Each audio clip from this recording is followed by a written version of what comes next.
ഈ അപകടത്തിന്റെ ചില ദൃക്സാക്ഷികൾ പ്രതികരിക്കുകയുണ്ടായി. ആവശ്യമായ സുരക്ഷ അവിടെ ഒരുക്കിയിരുന്നില്ല എന്നാണ് അവർ പറയുന്നത്.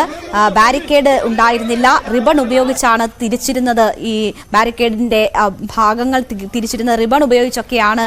അങ്ങനെയൊക്കെ സുരക്ഷാ വീഴ്ച ഉണ്ടായിട്ടുണ്ട് എന്ന് ദൃക്സാക്ഷികൾ പറയുന്നു. പ്രതികരണത്തിലേക്ക്. Uma Thomas she took a seat. Then suddenly she turned and saw someone whom she wanted to personally go and meet. So she just turned and she was walking the very narrow path. It was actually not proper to put anyone on that stage because there is no proper security for them. And suddenly she just caught hold of the ribbon, and this ribbon and the small post, it all fell down. Along with that came Uma Thomas, MLA, and she fell on her back. She injured her head, and they carried her to the hospital. That's all we have seen, and it is all purely of irresponsible behavior from the organizers that this happened. They should have been very careful because there are ministers, there is other VIPs sitting on top, and as you can see, there is no protection fence here. And what sort of program is this that they are doing with such irresponsible attitude? And it should not have been done this way. This only caused the fall of Uma Thomas. ഒന്ന് രണ്ട് പ്രവർത്തകരും ഈ സംഘാടകരുമാണ് കൂടെ വന്നത്. അതിനുശേഷം അകത്തേക്ക് കൊണ്ടുപോയി പെട്ടെന്ന് തന്നെ അവർ സർജറിയുടെ റൂമിലേക്ക് കയറ്റി. അപ്പോൾ ഉമ്മ തോമസ് ആക്ച്വലി ആ സമയത്ത് അൺകോൺഷ്യസ് ആണ്. അപ്പോൾ ഇപ്പോൾ അവിടെ CT സ്കാനിന് വേണ്ടി കയറ്റിയിരിക്കുകയാണ്.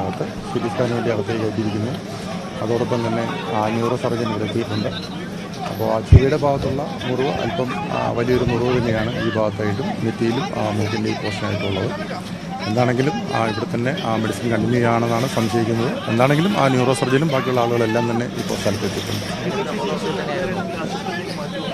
ഇല്ല, അങ്ങനെ സംസാരം ഉണ്ടായിരുന്നു. അതിൽ CT സ്കാൻ എടുത്തു കഴിഞ്ഞതിന് ശേഷം മാത്രമേ എൻ്റെ തീരുമാനത്തിലേക്ക് വരുള്ളൂ എന്നാണ് പറഞ്ഞത്. അതെ. അല്ല, ഇവിടുത്തെ ന്യൂറോ സർജനും എല്ലാം എത്തിയിട്ടുണ്ട്. ഇവിടുത്തെ ന്യൂറോ സർജനും ഫിസിഷ്യനും എല്ലാവരും അകത്ത് തന്നെയുണ്ട്.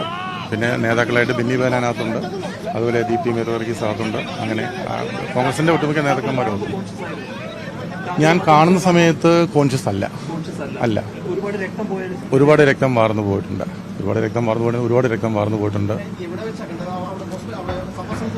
അല്ല, ഞാൻ ഇവിടെ ഹോസ്പിറ്റലിൽ വെച്ചാണ് കാണുന്നത്. ഹോസ്പിറ്റലിൽ ഞാൻ മെഡിസിൻ മേടിക്കുന്ന സമയത്ത് ഈ അദ്ദേഹത്തിൻ്റെ ഇതിലേക്കാണ് കൊണ്ടുപോകുന്നത്. എമർജൻസി എക്സിറ്റ് കൂടെയാണ് കൊണ്ടുപോകുന്നത്. അകത്തേക്ക് കൊണ്ടുപോകുന്ന സമയത്താണ് ഞാനിത് കാണുന്നത്. പെട്ടെന്നാണ് ഉമാ തോമസ് ആണെന്ന് പറയുന്നതും. ആ സമയത്ത് ആ സംഘാടകർ മാത്രമേ 3-4 പേര് കൂടെ ഉള്ളൂ. കോൺഗ്രസിൻ്റെ 1-2 പ്രവർത്തകർ മാത്രമേ ഉള്ളൂ. ബാക്കി എല്ലാവരും ഉടൻ തന്നെ ഒരു 10 മിനിറ്റിനുള്ളിൽ എല്ലാ ആൾക്കാരും എത്തിയിട്ടുണ്ട്. എന്തായാലും സംഘാടകരുടെ ഭാഗത്ത് വലിയ വീഴ്ചയുണ്ടായിട്ടുണ്ട് എന്ന ആരോപണം ഉയരുന്നു. ബാരിക്കേഡിന്റെ ഭാഗത്ത് റിബൺ ഉപയോഗിച്ചാണ് തിരിച്ചിരുന്നത്.